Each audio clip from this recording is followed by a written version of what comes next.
نحمده ونصلي على رسوله الكريم اما بعد فاعوذ بالله من الشيطان الرجيم بسم الله الرحمن الرحيم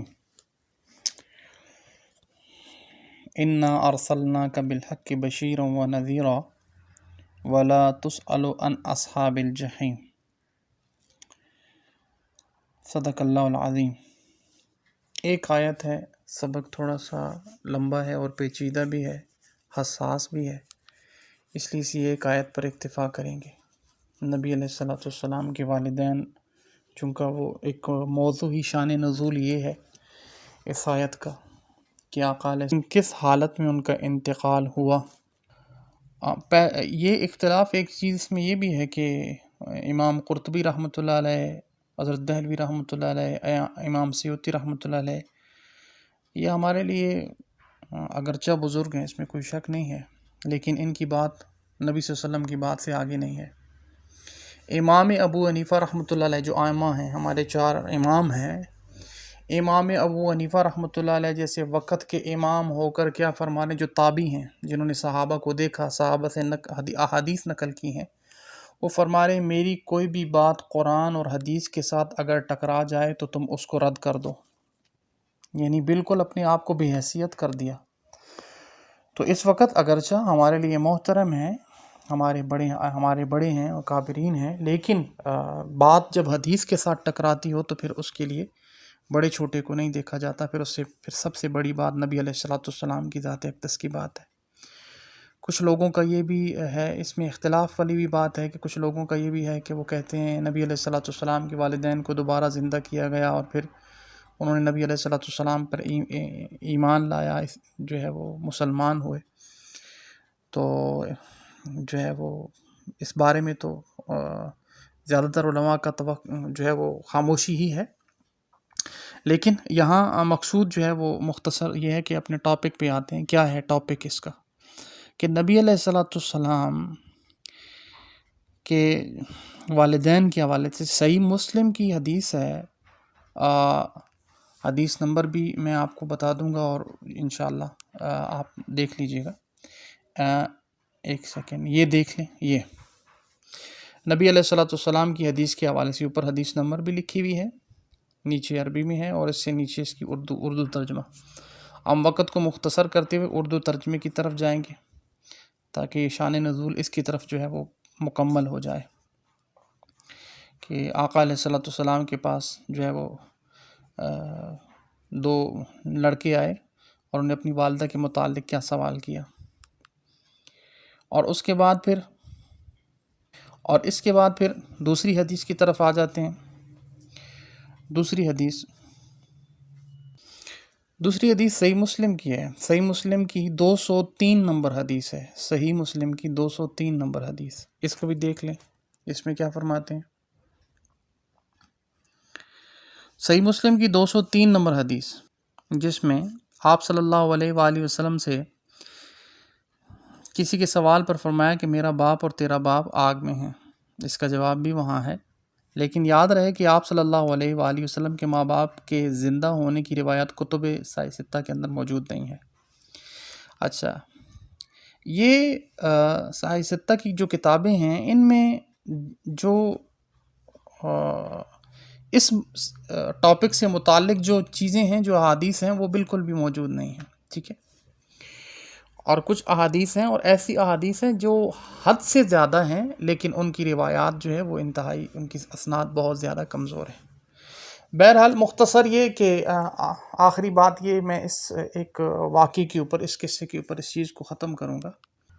ہمارے استاد جی فرماتے تھے ایک مرتبہ ان کے استاد جب بخاری کا درس دے رہے تھے، سبق چل رہا تھا، تو وہ فرماتے تھے کہ آقا علیہ السلام بیت الخلاء کو صاف کرنے کی جو حدیث ہے اس میں آ گئے، تو اب بات چل رہی تھی کہ جو ہے وہ ماں جی فرما رہی ہیں کہ نبی علیہ السلام جب بیت الخلاء سے اٹھے، کیونکہ اس وقت وہ ایک پردے کے ساتھ دیوار تھی یا جیسا بھی تھا، مٹی کی دیوار تھی، وہ بہت چھوٹی سی تھی جس میں اپنے سطر کو چھپایا جاتا تھا اور بیٹھنے کے بعد جو ہے وہ بندہ چھپ جاتا تھا۔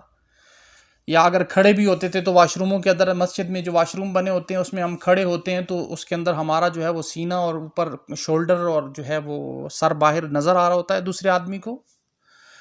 تو ایسا وہاں اس وقت واش روم تھا، بیت الخلاء تھا گھر کے اندر. تو حضور علیہ الصلوۃ والسلام جب اپنے بیت الخلاء سے اٹھے تو نبی علیہ الصلوۃ والسلام کا جو چہرہ تھا وہ بیت اللہ کی طرف تھا. تو سوال یہ پیدا ہوا کہ چہرہ جب بیت اللہ کی طرف تھا تو نبی علیہ الصلوۃ والسلام نے تو بیت اللہ کی طرف منہ کر کے پیشاب کرنے سے منع فرمایا، تو یہ کیا بات ہوئی؟ تو اس پر وہ فرمانے لگے، استاد جی کہنے لگے کہ ممکن ہے نبی علیہ الصلوۃ والسلام، کیونکہ ماں جی نے تو ان کو اٹھتے ہوئے دیکھا ہے، ہو سکتا ہے وہ رفع حاجت کے لیے نہ گئے ہوں، بیت الخلاء کے اندر جو ہے وہ اس کو صاف کر رہے ہوں، یا اس کے اندر کچھ ایسی چیز ہو جس کو اٹھا رہے ہوں، یہ بھی ممکن ہے. کہنے لگے پورا 1 مہینہ اسی ٹاپک پر لگے رہے کہ ممکن ہے یوں ہو، ممکن ہے یوں ہو، کیونکہ انہوں نے رفع حاجت کے وقت تو نہیں دیکھا، انہوں نے تو اٹھتے وقت دیکھا ہے. تو نبی علیہ الصلوۃ والسلام کا جو قول ہے وہ تو یہ ہے کہ نبی علیہ الصلوۃ والسلام فرما رہے ہیں بیت اللہ کی طرف منہ کر کے جو ہے وہ بیت الخلاء کا استعمال کرنا رفع حاجت کے وقت یہ ممنوع ہے، درست نہیں ہے، آداب کے خلاف ہے. اچھا جب حکم مل جائے تو پھر حرام بھی ہو جاتا ہے، تو یہ مناسب ہی نہیں ہے. اس لیے تو یہ کیسے ممکن ہے کہ پھر خود حضور علیہ الصلوۃ والسلام ادھر اس طرف منہ کر کے رفع حاجت کر رہے تھے؟ تو کہنے لگے اس طرح کے مختلف دلائل آئے. پھر اگلی حدیث آ جاتی تو پھر یہ ہوتا، اس میں پھر ایسا قریب ہو جاتا معاملہ کہ نبی علیہ الصلوۃ والسلام کا منہ اس طرف تھا اور ایسے تھا. تو وہ کہنے لگے 1 مہینے کی بحث اس کے اوپر چلتی رہی، کئی ایسے دلائل، کئی احادیث ایسے آتی رہیں. آخر کار انہوں نے اس بات پر فیصلہ ختم کیا کہ نبی علیہ الصلوۃ والسلام بیت اللہ سے افضل ہیں. نبی علیہ الصلوۃ والسلام جس طرف منہ کر کے چاہے، بیت اللہ بھی حضور علیہ الصلوۃ والسلام کے لیے ہی خاص کیا گیا ہے، نہ کہ نبی صلی اللہ علیہ وسلم کو بیت اللہ کے لیے خاص کیا گیا ہے. آپ صلی اللہ علیہ وآلہ وسلم کے لیے بیت اللہ کو خاص کیا گیا ہے، حضور کو بیت اللہ کے لیے خاص نہیں کیا گیا. جیسے کہ بیت المقدس کی طرف سے جو ڈائریکشن بدلی ہے، پچھلے ہم نے جو سبق پڑھا ہے، تو پہلے تو بیت المقدس کی طرف تھا، پھر بیت اللہ کی طرف کیوں ہوا؟ یہ اس لیے کہ یہاں پر یہ بات یہاں پر کہہ کر انہوں نے بات اور بحث کو ہی ختم کر دیا، اور اتنا بہترین جواب دیا کہ ہمارے حضور بیت اللہ اور بیت المقدس سے افضل ہیں. وہ جس طرف منہ کر کے جو ہے وہ اپنی رفع حاجت کریں تو ان کی ذات کے لیے یہ خاص نہیں ہے، یہ ہمارے لیے حکم ہے کہ ہم نہ کریں. یہاں پر بات ختم ہو گئی. دلیل بھی نہیں ہے، دلیل بھی نہیں کہ ہم یہ بھی نہیں کہہ رہے کہ حضور نے ایسے کیا، اور ہم کہہ رہے ہیں کہ اگر ایسے کیا ہے، مطلب یہ ہے کہ نبی علیہ الصلوۃ والسلام خاص ہیں، نبی علیہ الصلوۃ والسلام کے مقابلے میں بیت اللہ خاص نہیں ہے. یہاں پر یہی بات آ کر نبی علیہ الصلوۃ والسلام کے والدین کے حوالے سے، پہلی بات تو یہ ہے کہ سوال یہاں پر بنتا ہی نہیں. اگر کوئی یہ سوال کرے، ہم نے پیچھے جو سبق پڑھا اس میں یہی بات ہے کہ موسیٰ علیہ الصلوۃ والسلام سے ان کی قوم نے یہ سوال کیے اور اپنے آپ کو ہلاکت میں ڈالا. کوئی فرد واحد، مرد ہو یا عورت، یہ سوال کرے کہ نبی علیہ الصلوۃ والسلام کے والدین اسلام کی حالت سے دنیا میں جو ہے وہ دنیا سے رخصت ہو گئے یا غیر اسلام کی حالت میں، تو یہ سوال بنتا ہی نہیں ہے. یہ سوال بنتا ہی نہیں ہے. یہ بے بنیاد سوال ہے، اس کا ایمان کے ساتھ کوئی تعلق نہیں ہے. آپ سے 3 سوال کیے جو من ربک، من دینک. من ربک، تیرا رب کون ہے؟ ما دینک، تیرا دین کیا ہے؟ من نبیک، تیرا نبی کون ہے؟ سمجھ میں یہ سوال کیے جائیں گے. آپ سے نبی علیہ الصلوۃ والسلام کی بیٹیاں کتنی تھی، حضور کے بیٹے کتنے تھے.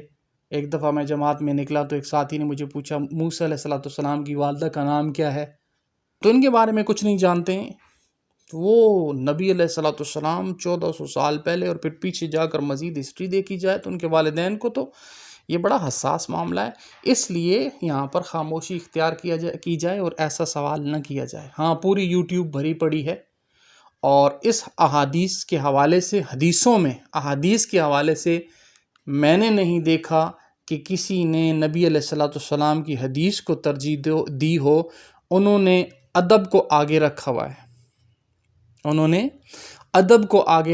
ہے، اور پھر ساتھ میں کلیہ یہ بھی ہے، الحکم فوق الادب. الحکم فوق الادب. کہ حکم ادب سے آگے ہوتا ہے، حکم ادب سے آگے ہوتا ہے. تو بات یہ آ رہی ہے کہ اگر حکم ادب سے آگے ہوتا ہے تو پھر حضرت علی رضی اللہ تعالیٰ عنہ کو نبی علیہ الصلوۃ والسلام یہ فرما رہے تھے کہ علی میرا نام مٹا دو، تو انہوں نے کہا یا رسول اللہ ایسا نہیں کر سکتا، میں آپ کا نام کیسے مٹاؤں. جب خط لکھا مشرکین کی طرف، انہوں نے ناگواری کا اظہار کیا کہ بھئی اگر حضور کا نام اس کے اوپر ہوا تو ہم اس خط کو نہیں پڑھیں گے. تو انہوں نے فرمایا پتہ چلا تو فرمایا علی میرا نام مٹا دو. تو فرمایا یا رسول اللہ میں ایسا نہیں کر سکتا. تو حضور نے فرمایا اچھا کہاں لکھا ہے، میرا نام کدھر لکھا ہے؟ امی تھے، صدقے جاؤں. حضور علیہ الصلوۃ والسلام نے اپنے ہاتھوں سے جو ہے وہ اپنے اس میں جو ہے وہ گرامی کو حذف کیا. ٹھیک ہے، تو اس کا کیا مطلب تھا کہ وہ نعوذ باللہ انہوں نے حکم نہیں مانا. تو اب کیا ہو گیا؟ حضرت عمر رضی اللہ تعالیٰ جب اسلام لائے تو دل کے اندر ٹھاٹھے مارنے لگا ایمان. تو فرمایا یا رسول اللہ میں حرم میں جا کر اعلان کرتا ہوں. حضور نے منع فرمایا، پھر بھی جا کر کیا کیا؟ اعلان کر دیا. حضرت ابوبکر صدیق رضی اللہ تعالیٰ نے جب اسلام قبول کیا تو پھر فرمایا کہ یا رسول اللہ میں چاہتا ہوں کہ اعلان کروں. کیا حالت ہوئی؟ فرمایا اتنا مارا مشرکین نے حرم کے اندر کہ بالکل ناک چپٹی بن گئی، ایڑی جوتے کی ایڑی سے ناک پر مارا اور سارا ناک لہو لہان کر دیا. بے ہوش ہو کر گر گئے. وہاں سے ماں اٹھا کے لے کے آئی. شام تک ہوش میں نہیں آئے. جب ہوش میں آئے تو سب سے پہلے نبی علیہ الصلوۃ والسلام کو پکارا. تو وہاں کیا تھا؟ تو اس لیے بھائی تھوڑا سا احتیاط کی جائے. اس وقت کے جو ہمارے خصوصاً علی خصوص معذرت کے ساتھ میں یہ نہیں کہہ رہا، لیکن اس وقت کے اساتذہ بھی یہ چاہتے ہیں کہ مکمل تقلید کی جائے، تو ایسا نہیں ہوتا.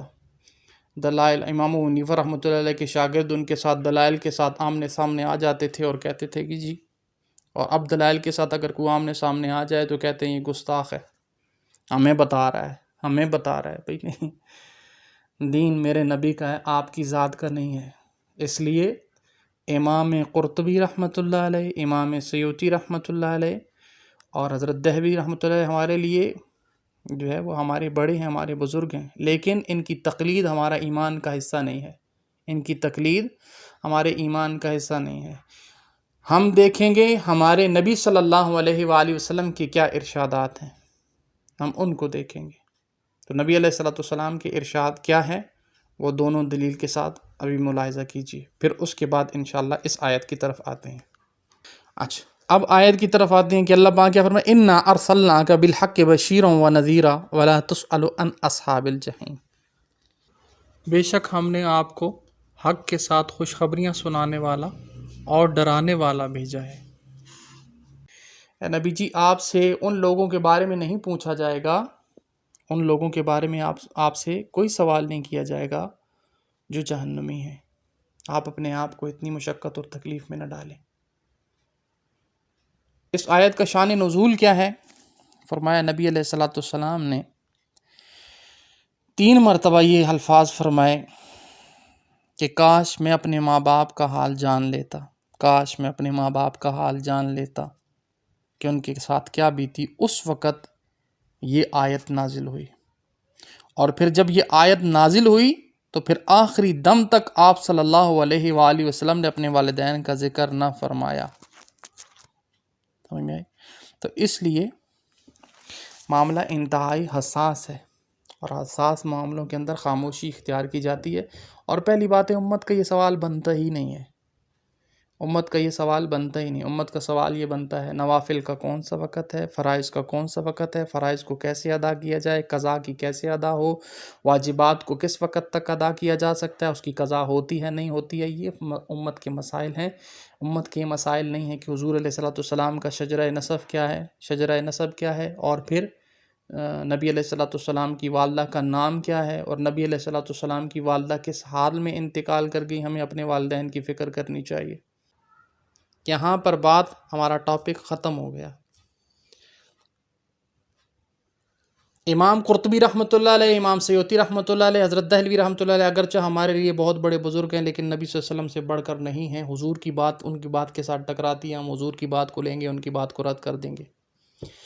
حضرت امام ابو حنیفہ رحمۃ اللہ علیہ نے بھی یہی عمل کیا ہے کہ انہوں نے نبی علیہ الصلوۃ والسلام کی اسی بات کو لیا ہے، ان کا بھی موقف یہی ہے۔ اللہ ہمیں حق سچ کے ساتھ وابستہ رکھے، کہیں ایسا نہ ہو حضور کی محبت اور ادب کے اندر کہیں ہم ایسے گڑھے میں جا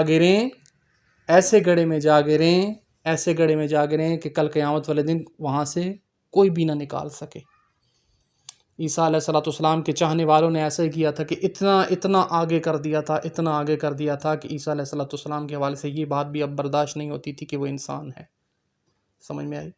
تو اس لیے جو حق ہے وہ حق ہے۔ حضرت ابراہیم علیہ الصلوۃ والسلام کے والد کس حال پر تھے، قرآن اس کے بارے میں دلیل دے رہا ہے۔ ہم یہ کہیں حضرت ابراہیم علیہ الصلوۃ والسلام بہت بڑے نبی علیہ الصلوۃ والسلام کو انہوں نے کہا خوش آمدید بیٹا آئے ہو، باقی نبیوں نے بھائی کہا، نبی کہا، لیکن کیا کہا ابراہیم علیہ الصلوۃ والسلام نے؟ ابراہیم علیہ الصلوۃ والسلام دادا کہلاتے ہیں نبوت کے اعتبار سے۔ انہوں نے کہا خوش آمدید بیٹا جب معراج پر ملاقات ہوئی تو اب اگر لے لیا جائے ان کے دادا کو، تو دادا کے جو ابو ہیں حضرت ابراہیم علیہ الصلوۃ والسلام کے جو ابو تھے، ان کے بارے میں کیا کہیں گے آپ؟ تو اس لیے یہ ہمارے ایمان کا حصہ نہیں۔ اس ٹاپک کو یہاں پر ختم کرتے ہیں۔ اللہ پاک ہمیں حق اور سچ کے ساتھ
نحمدہ و نصلی علی رسولہ الکریم، اما بعد فاعوذ باللہ من الشیطان الرجیم، بسم اللہ الرحمن الرحیم۔ انا ارسلناک بالحق بشیرا و نذیرا ولا تسأل عن اصحاب الجحیم۔ صدق اللہ العظیم۔ ایک آیت ہے، سبق تھوڑا سا لمبا ہے اور پیچیدہ بھی ہے، حساس بھی ہے۔ اس لیے اسی ایک آیت پر اکتفا کریں گے۔ نبی علیہ الصلوۃ والسلام کے والدین، چونکہ وہ ایک موضوع ہی شان نزول یہ ہے اس آیت کا کہ آقا علیہ الصلوۃ والسلام کے والدین کے حوالے سے کہ حضور علیہ الصلوۃ والسلام کے والدین جنت میں ہیں، جہنم میں ہیں، نعوذ باللہ من ذالک۔ جنت اور جہنم کا فیصلہ کرنا یہ تو اللہ سبحانہ و تعالیٰ کی ذات کا کام ہے، لیکن کس حالت میں ان کا انتقال ہوا، دو حدیثیں سے نبی علیہ الصلوۃ والسلام کے حوالے سے موجود ہیں۔ پہلی جو حدیث ہے وہ مسند احمد کی ہے، مسند احمد کی۔ یہ اختلاف ایک چیز اس میں یہ بھی ہے کہ امام قرطبی رحمۃ اللہ علیہ، حضرت دہلوی رحمۃ اللہ علیہ، امام سیوطی رحمۃ اللہ علیہ، یہ ہمارے لیے اگرچہ بزرگ ہیں، اس میں کوئی شک نہیں ہے، لیکن ان کی بات نبی صلی اللہ علیہ وسلم کی بات سے آگے نہیں ہے۔ امام ابو حنیفہ رحمۃ اللہ علیہ جو ائمہ ہیں، ہمارے 4 امام ہیں، امام ابو حنیفہ رحمۃ اللہ علیہ جیسے وقت کے امام ہو کر کیا فرمانے، جو تابعی ہیں، جنہوں نے صحابہ کو دیکھا، صحابہ سے احادیث نقل کی ہیں، وہ فرما رہے میری کوئی بھی بات قرآن اور حدیث کے ساتھ اگر ٹکرا جائے تو تم اس کو رد کر دو، یعنی بالکل اپنے آپ کو بے حیثیت کر دیا۔ تو اس وقت اگرچہ ہمارے لیے محترم ہیں، ہمارے بڑے ہیں اور کابرین ہیں، لیکن بات جب حدیث کے ساتھ ٹکراتی ہو تو پھر اس کے لیے بڑے چھوٹے کو نہیں دیکھا جاتا، پھر سب سے بڑی بات نبی علیہ الصلوۃ والسلام کی ذات اقدس کی بات ہے۔ کچھ لوگوں کا یہ بھی ہے، اس میں اختلاف والی بھی بات ہے کہ کچھ لوگوں کا یہ بھی ہے کہ وہ کہتے ہیں نبی علیہ الصلوۃ والسلام کے والدین کو دوبارہ زندہ کیا گیا اور پھر انہوں نے نبی علیہ الصلوۃ والسلام پر ایمان لایا، جو ہے وہ مسلمان ہوئے۔ تو جو ہے وہ اس بارے میں تو زیادہ تر علماء کا جو ہے وہ خاموشی ہی ہے، لیکن یہاں مقصود جو ہے وہ مختصر یہ ہے کہ اپنے ٹاپک پہ آتے ہیں۔ کیا ہے ٹاپک اس کا؟ کہ نبی علیہ الصلوۃ والسلام کے والدین کے حوالے سے صحیح مسلم کی حدیث ہے، حدیث نمبر بھی میں آپ کو بتا دوں گا اور انشاءاللہ آپ دیکھ لیجئے گا۔ ایک سیکنڈ، یہ دیکھ لیں، یہ نبی علیہ الصلوۃ والسلام کی حدیث کے حوالے سے اوپر حدیث نمبر بھی لکھی ہوئی ہے، نیچے عربی میں ہے اور اس سے نیچے اس کی اردو ترجمہ۔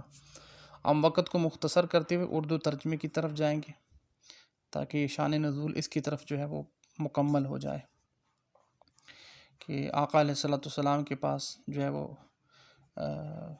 2 لڑکے آئے اور انہیں اپنی والدہ کے متعلق کیا سوال کیا، اور اس کے بعد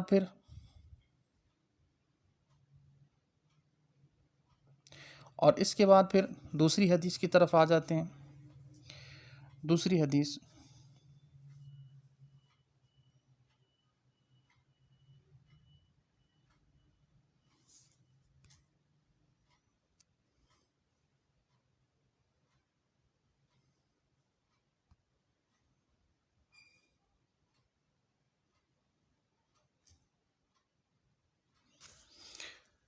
صحیح مسلم کی ہے، صحیح مسلم کی 203 نمبر حدیث ہے، صحیح مسلم کی 203 نمبر حدیث، اس کو بھی دیکھ لیں، اس میں کیا فرماتے ہیں۔ صحیح مسلم کی 203 نمبر حدیث،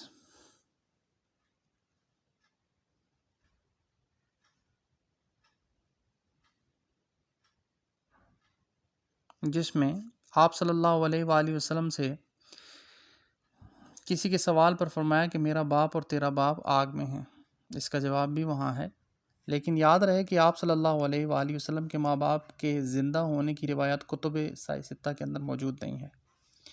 اچھا، یہ ستہ کی جو کتابیں ہیں ان میں جو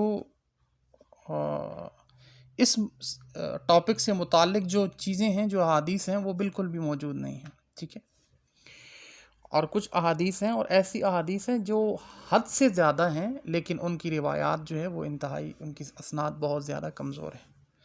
بہرحال مختصر یہ کہ آخری بات یہ میں اس ایک واقعے کے اوپر، اس قصے کے اوپر اس چیز کو ختم کروں گا۔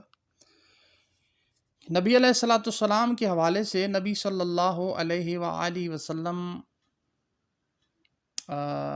کے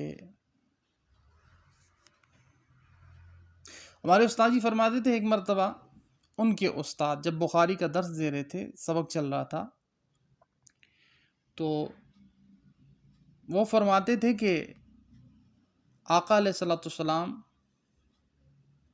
کہ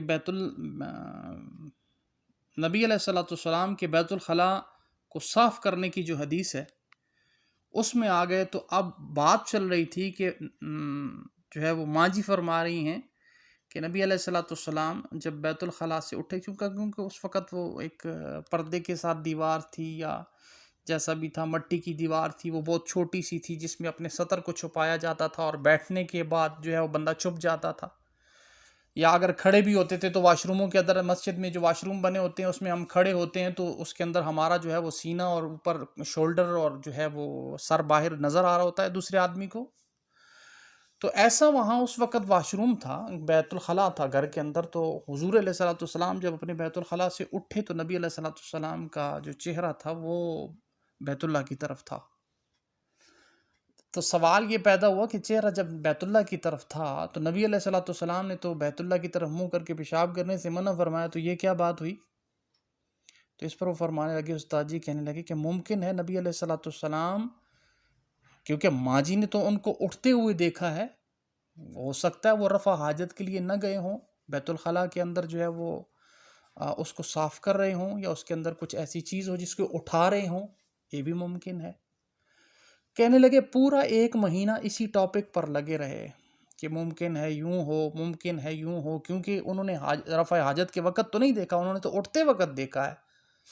تو نبی علیہ الصلوۃ والسلام کا جو قول ہے وہ تو یہ ہے کہ نبی علیہ الصلوۃ والسلام فرما رہے ہیں بیت اللہ کی طرف منہ کر کے جو ہے وہ بیت الخلاء کا استعمال کرنا رفع حاجت کے وقت یہ ممنوع ہے، درست نہیں ہے، آداب کے خلاف ہے.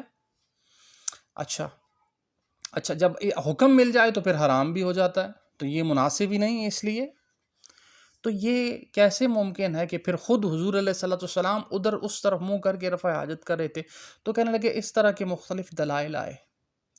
پھر اگلی حدیث آ جاتی تو پھر یہ ہوتا، اس میں پھر ایسا قریب ہو جاتا معاملہ کہ نبی علیہ الصلوۃ والسلام کا منہ اس طرف تھا اور ایسے تھا. تو وہ کہنے لگے 1 مہینے کی بحث اس کے اوپر چلتی رہی، کئی ایسے دلائل، کئی احادیث ایسے آتی رہیں. آخر کار انہوں نے اس بات پر فیصلہ ختم کیا کہ نبی علیہ الصلوۃ والسلام بیت اللہ سے افضل ہیں. نبی علیہ الصلوۃ والسلام جس طرف منہ کر کے چاہے، بیت اللہ بھی حضور علیہ الصلوۃ والسلام کے لیے ہی خاص کیا گیا ہے، نہ کہ نبی صلی اللہ علیہ وسلم کو بیت اللہ کے لیے خاص کیا گیا ہے. آپ صلی اللہ علیہ وآلہ وسلم کے لیے بیت اللہ کو خاص کیا گیا ہے، حضور کو بیت اللہ کے لیے خاص نہیں کیا گیا. جیسے کہ بیت المقدس کی طرف سے جو ڈائریکشن بدلی ہے، پچھلے ہم نے جو سبق پڑھا ہے، تو پہلے تو بیت المقدس کی طرف تھا، پھر بیت اللہ کی طرف کیوں ہوا؟ یہ اس لیے کہ یہاں پر یہ بات یہاں پر کہہ کر انہوں نے بات اور بحث کو ہی ختم کر دیا، اور اتنا بہترین جواب دیا کہ ہمارے حضور بیت اللہ اور بیت المقدس سے افضل ہیں. وہ جس طرف منہ کر کے جو ہے وہ اپنے رفع حاجت کریں تو ان کی ذات کے لیے یہ خاص نہیں ہے، یہ ہمارے لیے حکم ہے کہ ہم نہ کریں. یہاں پر بات ختم ہو گئی. دلیل بھی نہیں ہے، دلیل بھی نہیں کہ ہم یہ بھی نہیں کہہ رہے کہ حضور نے ایسے کیا، اور ہم کہہ رہے ہیں کہ اگر ایسے کیا ہے تو پھر حضور بیت اللہ کے لیے خاص نہیں ہے، بیت اللہ حضور کے لیے خاص کر دیا گیا تھا. ٹھیک ہے، بیت اللہ کو تابع کر دیا تھا حضور کو بیت اللہ کے تابع نہیں کیا تھا. ٹھیک ہے. ایک بات یہاں پر یہی بات آ کر نبی علیہ الصلوۃ والسلام کے والدین کے حوالے سے، پہلی بات تو یہ ہے کہ سوال یہاں پر بنتا ہی نہیں. اگر کوئی یہ سوال کرے، ہم نے پیچھے جو سبق پڑھا اس میں یہی بات ہے کہ موسیٰ علیہ الصلوۃ والسلام سے ان کی قوم نے یہ سوال کیے اور اپنے آپ کو ہلاکت میں ڈالا. کوئی فرد واحد، مرد ہو یا عورت، یہ سوال کرے کہ نبی علیہ الصلوۃ والسلام کے والدین اسلام کی حالت سے دنیا میں جو ہے وہ دنیا سے رخصت ہو گئے یا غیر اسلام کی حالت میں، تو یہ سوال بنتا ہی نہیں ہے. یہ سوال بنتا ہی نہیں ہے. یہ بے بنیاد سوال ہے، اس کا ایمان کے ساتھ کوئی تعلق نہیں ہے. آپ کا آپ سے 3 سوال کیے جو من ربک، من دینک، اور تیرا رب کون ہے. من ربک، تیرا رب کون ہے. ما دینک، تیرا دین کیا ہے. من نبیک، تیرا نبی کون ہے. سمجھ میں یہ سوال کیے جائیں گے آپ سے نبی علیہ السلام کی بیٹیاں کتنی تھیں، حضور کے بیٹے کتنے تھے۔ ایک دفعہ میں جماعت میں نکلا تو ایک ساتھی نے مجھے پوچھا موسیٰ علیہ السلام کی والدہ کا نام کیا ہے؟ بھائی یہ کیسے سوال ہیں؟ یہ ہمارے ایمان کا حصہ نہیں ہے، ہمارے ایمان کا حصہ۔ ہمیں تو فرائض کے بارے میں نہیں پتہ۔ مسجد کے اندر امامت کرانے والے کو نماز کے 101 رکن کے بارے میں نہیں پتہ۔ مسجد کے اندر جماعت کرانے والے امام کو مسجد کے اندر جماعت کے نماز کا اہتمام خود بھی کر رہا ہے، لوگوں کو بھی نماز پڑھا رہا ہے۔ نماز کی مفسدات کا نہیں پتہ کتنے مفسدات ہیں، نماز کے مفسدات کا نہیں پتہ کتنے مفسدات ہیں۔ 101 رکن ہے اور بعض کہتے ہیں 121 رکن ہیں۔ تو اس لیے ہمیں ان چیزوں کو دیکھنا چاہیے۔ ہم سب کے بارے میں نہیں جانتے اور نہ ہمارے لیے جاننا ایمان کے لیے ضروری ہے۔ سمجھ میں آئی ایک بات۔ دوسری بات یہ ہے، ہمارے تو موجودہ دور کے اندر علامہ اقبال اور قائد اعظم ہیں، یہ جو ہمارا وقت گزرا ہے اس میں ہمارے نوٹوں کے اوپر نام لکھے ہوئے ہیں اور ہم سمجھتے ہیں کہ ہمارے یہ بہت بڑے لیڈر تھے، ہم تو ان کے بارے میں کچھ نہیں جانتے ہیں۔ وہ نبی علیہ السلام 1400 سال پہلے، اور پھر پیچھے جا کر مزید ہسٹری دیکھی جائے تو ان کے والدین کو تو یہ بڑا حساس معاملہ ہے، اس لیے یہاں پر خاموشی اختیار کی جائے اور ایسا سوال نہ کیا جائے۔ ہاں پوری یوٹیوب بھری پڑی ہے اور اس احادیث کے حوالے سے، حدیثوں میں احادیث کے حوالے سے میں نے نہیں دیکھا کہ کسی نے نبی علیہ السلام کی حدیث کو ترجیح دی ہو۔ انہوں نے ادب کو آگے رکھا ہوا ہے، انہوں نے ادب کو آگے رکھا ہوا ہے۔ اور پھر ساتھ میں کلیہ یہ بھی ہے، الحکم فوق الادب، الحکم فوق الادب، کہ حکم ادب سے آگے ہوتا ہے، حکم ادب سے آگے ہوتا ہے۔ تو بات یہ آ رہی ہے کہ اگر حکم ادب سے آگے ہوتا ہے تو پھر حضرت علی رضی اللہ تعالیٰ عنہ کو نبی علیہ السلام یہ فرما رہے تھے کہ علی میرا نام مٹا دو، تو انہوں نے کہا یا رسول اللہ ایسا نہیں کر سکتا، میں آپ کا نام کیسے مٹاؤں؟ جب خط لکھا مشرکین کی طرف، انہوں نے ناگواری کا اظہار کیا کہ بھئی اگر حضور کا نام اس کے اوپر ہوا تو ہم اس خط کو نہیں پڑھیں گے۔ تو انہوں نے فرمایا، پتہ چلا تو فرمایا علی میرا نام مٹا دو، تو فرمایا یا رسول اللہ میں ایسا نہیں کر سکتا۔ تو حضور نے فرمایا اچھا کہاں لکھا ہے، میرا نام کدھر لکھا ہے؟ امی تھے، صدقے جاؤں، حضور علیہ السلام نے اپنے ہاتھوں سے جو ہے وہ اپنے اس میں جو ہے وہ گرامی کو حذف کیا، ٹھیک ہے۔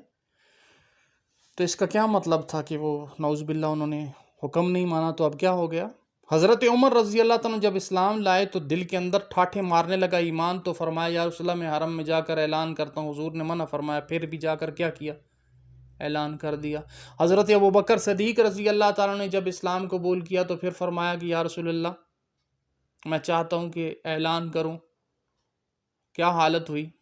فرمایا اتنا مارا مشرکین نے حرم کے اندر کہ بالکل ناک چپٹی بن گئی، ایڑی، جوتے کی ایڑی سے ناک پر مارا اور سارا ناک لہو لہان کر دیا، بے ہوش ہو کر گر گئے۔ وہاں سے ماں اٹھا کے لے کے آئی، شام تک ہوش میں نہیں آئے۔ جب ہوش میں آئے تو سب سے پہلے نبی علیہ السلام کو پکارا، تو وہاں کیا تھا؟ تو اس لیے بھائی تھوڑا سا احتیاط کی جائے۔ اس وقت کے جو ہمارے خصوصاً خصوص معذرت کے ساتھ میں یہ نہیں کہہ رہا، لیکن اس وقت کے اساتذہ بھی یہ چاہتے ہیں کہ مکمل تقلید کی جائے، تو ایسا نہیں ہوتا۔ دلائل، امام ابو حنیفہ رحمۃ اللہ علیہ کے شاگرد ان کے ساتھ دلائل کے ساتھ آمنے سامنے آ جاتے تھے اور کہتے تھے کہ جی، اور اب دلائل کے ساتھ اگر کوئی آمنے سامنے آ جائے تو کہتے ہیں یہ گستاخ ہے، ہمیں بتا رہا ہے بھائی نہیں، دین میرے نبی کا ہے، آپ کی ذات کا نہیں ہے۔ اس لیے امام قرطبی رحمۃ اللہ علیہ، امام سیوطی رحمۃ اللہ علیہ اور حضرت دہلوی رحمۃ اللہ علیہ ہمارے لیے جو ہے وہ ہمارے بڑے ہیں، ہمارے بزرگ ہیں، لیکن ان کی تقلید ہمارا ایمان کا حصہ نہیں ہے، ان کی تقلید ہمارے ایمان کا حصہ نہیں ہے۔ ہم دیکھیں گے ہمارے نبی صلی اللہ علیہ وآلہ وسلم کے کیا ارشادات ہیں، ہم ان کو دیکھیں گے۔ تو نبی علیہ السلام کے ارشاد کیا ہے وہ دونوں دلیل کے ساتھ ابھی ملاحظہ کیجیے، پھر اس کے بعد انشاءاللہ اس آیت کی طرف آتے ہیں۔ اچھا، اب آیت کی طرف آتے ہیں کہ اللہ پاک کیا فرمائے، اِنَّا أَرْسَلْنَاكَ بِالْحَقِّ بَشِيرًا وَنَذِيرًا وَلَا تُسْأَلُ عَنْ أَصْحَابِ الْجَحِيمِ۔ بے شک ہم نے تجھ کو بھیجا ہے سچا دین دے کر خوشخبری دینے والا، اور تجھ سے پوچھ نہیں ہوگی دوزخ والوں کی۔ اے نبی جی، آپ سے ان لوگوں کے بارے میں نہیں پوچھا جائے گا، ان لوگوں کے بارے میں آپ سے کوئی سوال نہیں کیا جائے گا جو جہنمی ہیں۔ آپ اپنے آپ کو اتنی مشقت اور تکلیف میں نہ ڈالیں۔ اس آیت کا شان نزول کیا ہے؟ فرمایا نبی علیہ السلام نے 3 مرتبہ یہ الفاظ فرمائے کہ کاش میں اپنے ماں باپ کا حال جان لیتا، کاش میں اپنے ماں باپ کا حال جان لیتا کہ ان کے ساتھ کیا بیتی۔ اس وقت یہ آیت نازل ہوئی، اور پھر جب یہ آیت نازل ہوئی تو پھر آخری دم تک آپ صلی اللہ علیہ وآلہ وسلم نے اپنے والدین کا ذکر نہ فرمایا۔ سمجھ میں آئی؟ تو اس لیے معاملہ انتہائی حساس ہے، اور حساس معاملوں کے اندر خاموشی اختیار کی جاتی ہے۔ اور پہلی بات ہے، امت کا یہ سوال بنتا ہی نہیں ہے، امت کا یہ سوال بنتا ہی نہیں۔ امت کا سوال یہ بنتا ہے نوافل کا کون سا وقت ہے، فرائض کا کون سا وقت ہے، فرائض کو کیسے ادا کیا جائے، قضا کی کیسے ادا ہو، واجبات کو کس وقت تک ادا کیا جا سکتا ہے، اس کی قضا ہوتی ہے نہیں ہوتی ہے۔ یہ امت کے مسائل ہیں۔ امت کے مسائل نہیں ہیں کہ حضور علیہ السلام کا شجرہ نسب کیا ہے، شجرہ نسب کیا ہے، اور پھر نبی علیہ السلام کی والدہ کا نام کیا ہے، اور نبی علیہ السلام کی والدہ کس حال میں انتقال کر گئی۔ ہمیں اپنے والدین کی فکر کرنی چاہیے۔ اللہ پاک عمل کی توفیق عطا فرمائے۔ جزاکم اللہ خیر۔